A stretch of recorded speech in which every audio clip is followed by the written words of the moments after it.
Yuda ni nani? Katika historia ya Ukristo, hakuna jina ambalo limebeba uzito wa usaliti kama jina la Yuda Iskarioti. Alikuwa mmoja wa wanafunzi 12 wa Yesu Kristo, mtu aliyekaa karibu na mwalimu, akashuhudia miujiza mikubwa, akasikia mafundisho ya uzima wa milele na hata kushiriki huduma ya kuhubiri. Lakini yote 9-10, jina lake linaendelea kukumbukwa kwa jambo moja tu la usaliti. Swali ambalo watu wengi hujiuliza ni hili: Yuda alifikaje hatua ya kumsaliti Yesu? Je, alikuwa ni mtu mwovu tangu mwanzo au alibadilika njiani? Na tunajifunza nini kutokana na maisha yake? Yuda alikuwa ni mmoja wa wanafunzi wa Yesu. Yesu alipochagua wanafunzi wake 12, Yuda alikuwa ni miongoni mwao. Hakuwa ni mtu wa nje wala adui wa Yesu. Alikuwa ni sehemu ya kundi la ndani kabisa. Aliona miujiza ya vipofu wakipona, aliwaona walemavu wakitembea, aliona maelfu ya watu wakilishwa kwa mikate michache, alishuhudia Yesu akituliza bahari iliyochafuka. Kwa maneno mengine, Yuda alikuwa na ushahidi wote ambao mtu angehitaji ili kumwamini Yesu. Lakini ukweli wa kushangaza ni kwamba kuwa karibu na Yesu hakumaanishi lazima moyo wako uwe karibu naye. Mwanzo wa tatizo la Yuda, Biblia inaonyesha kuwa Yuda alikuwa mweka hazina wa kundi la wanafunzi. Alikuwa akisimamia fedha zao. Kadri muda ulivyopita, tamaa za fedha zilianza kuwa ndani yake. Badala ya kumtumikia Mungu kwa moyo safi, alianza kuangalia faida binafsi. Tamaa ni kama mbegu ndogo, mwanzo huonekana haina madhara, lakini ikiachwa hukua na kuwa mti mkubwa wa uharibifu.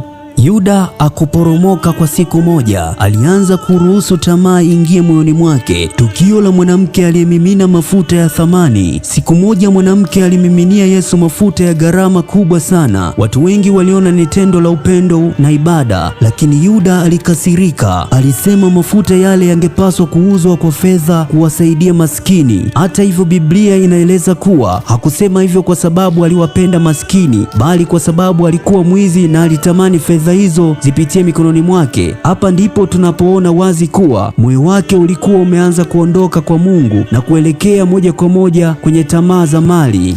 Bei ya usaliti.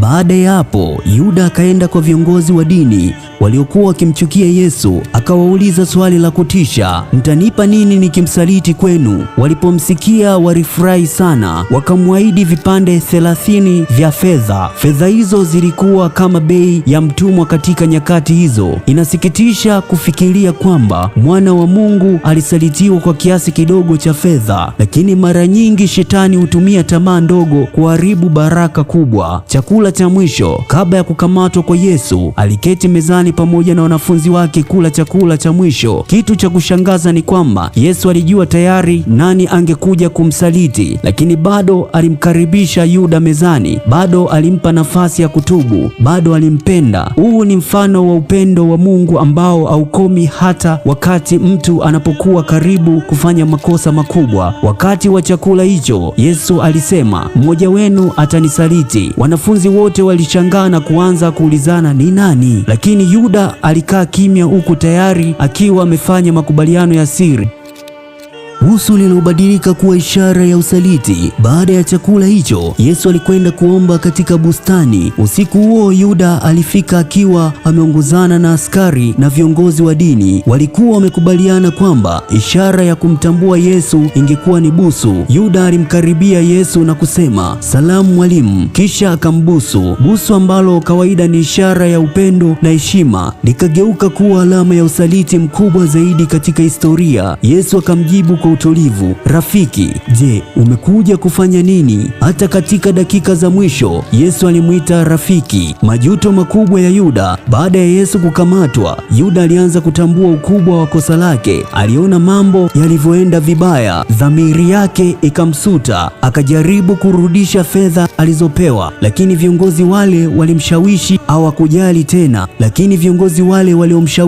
hawakujali tena. Walimwambia, hilo ni jambo lako. Ghafla Yuda akagundua kuwa Fedha alizozitamani haziwezi kununua amani ya moyo, haziwezi kufuta kosa, haziwezi kurudisha muda nyuma. Mwisho wa maisha ya Yuda, majuto yakawa makubwa sana. Badala ya kumrudia Mungu na kutafuta msamaha, Yuda alikata tamaa. Aliamini kuwa kosa lake lilikuwa kubwa mno. Hatimaye maisha yake yakaishia kwa huzuni mkubwa. Kisa chake kinatufundisha kuwa tofauti ipo kati ya majuto na toba. Majuto ni kuhuzunika kwa kosa uliolifanya. Toba ni kurudi kwa Mungu ili upate msamaha wa mwanzo mpya. Mafunzo makubwa kutoka kwa Yuda. Moja, kuwa karibu na mambo ya Mungu haitoshi. Unaweza kwenda kanisani kila wiki, lakini moyo wako ukawa mbali na Mungu. Mbili, tamaa ndogo inaweza kuharibu maisha makubwa. Yuda alipoteza urafiki wake na Yesu kwa sababu ya fedha chache. Tatu, dhambi huanza moyoni. Kabla ya usaliti kutokea hadharani, ulianza ndani ya moyo wake. Nne, kila mtu alipewa nafasi ya kutubu. Yesu alimpa Yuda nafasi ya kubadilika. Tano, usikate tamaa baada ya kufanya kosa. Mungu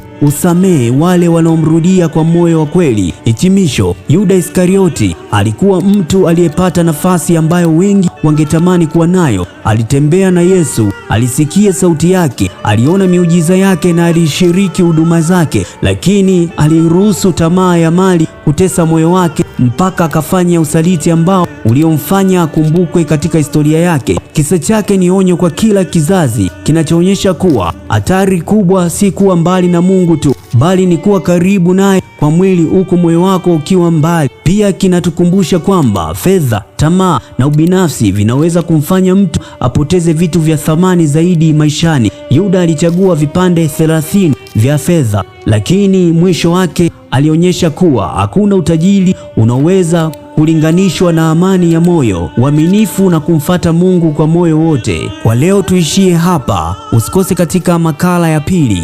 Endelea kufuatilia makala hizi pindi ninapotoa. Fanya jambo la kiungwana, bonyeza neno subscribe, hapo utakuwa umejiunganisha nasi baada ya kusubiri notification. Mara zote tunajitahidi kuwa bora zaidi ya jana. Asante. Ni mimi Daudi Michael Mwaluko niliyekupa makala haya.